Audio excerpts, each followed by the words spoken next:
what's up? Adi here from Hit the Road Music Studio, a worldwide mobile recording studio. We are traveling and record bands from all around the world. And I never shared the reason why we love to travel so much. It's about meeting new people, new cultures, and learn about new music, rhythms and tunes. The folk music, for example, in the Balkans is impressive, in the Sahara.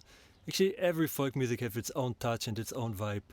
So I will share my favorite guitar riffs with you that I'm still using, just to warm up my fingers before every show or playing them every day. So I will share the tabs with you.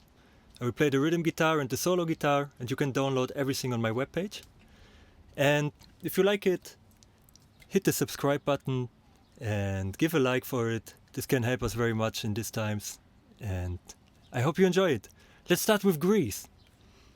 We've been to Greece 5 years ago, and this is my favorite riff I'm still playing before every show.